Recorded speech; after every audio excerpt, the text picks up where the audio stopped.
Ito pong ating napakagandang Baby Bijon Bouncer. Latest version po siya dahil bliss type na po siya. Already washed and ready to use na. Okay? So meron siyang kasamang manual. And then wala po siyang faded, wala siyang discoloration. May kasamang pa siyang plastic. Like new. Okay? So like new condition. Okay? So ang brand new price po nito para may idea po kayo is 13,000. Okay? Pero we selling this as syempre medyo low. Okay? Sa brand new price. Okay? So original Baby Bijon po ito. Ito po yung details po niya one by one. So ito po yung setup niya pagka pang newborn. Yan. Recline siya ng number 1. Hanggang 3 po itong reclining position po niya. Okay? So by the way, up to 12 kg po ito. Yung baby namin 3 years old, 12 kg kaya pa po siya rito. Okay? So ito po yung details po niya one by one. So sa lock niya, so naka number 2 siya. Dito siya sa number 1. Dito sa pinakaunahan. For newborn. Para mas masikip siya. Kasi medyo maliit pa pag newborn eh. Okay? Pagka toddler na yung baby po ninyo, pwede na siya rito sa pangalawa. Yan. Okay? So mesh type po siya by the way. Mesh type. Full mesh type. Ayan.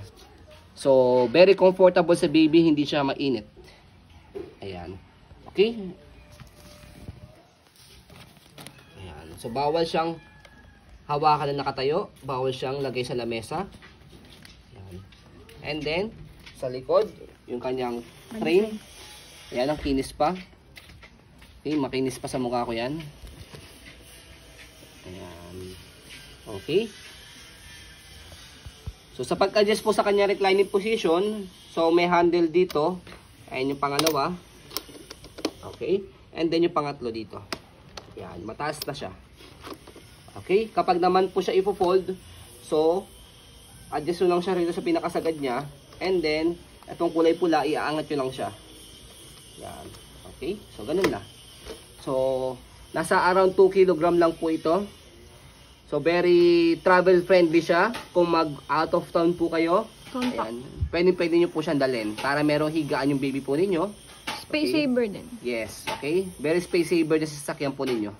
Pedya recommended din ha? Yes. Opo. Pedya recommended po ito. Ayan. So sa pag-open sa kanya, wala. Bubukan nyo lang siyang ganyan. Ganun na. And then yung kanyang manual. Ayan. Okay na okay din. Ayan. May urig plastic yung mga pa item ni Baby Bijon, nandiyan nakalagay dyan. May urig plastic pa yan. Yes. Ayun yung plastic. So ayun po, as you can see, very details po kami. Sa akin po pag-video, kasi ang aming shop policy, no refund, no exchange, what you see is what you get. So ayun po, maraming salamat. Have a nice day and God bless po. And by the way po, additional po, kapag i-wash nyo po yung kanyang tela, ayan. So, tatanggalin lang po dito sa kulay black. Ayan. Sa kabila. May sabitan. Ayan, meron siya sabitan. Sa pagbalik, ganun din. Isasabit nyo lang siyang ganyan. Kaya, less hassle siya. Okay? So, ayun po, maraming salamat. Have a nice day and God bless po.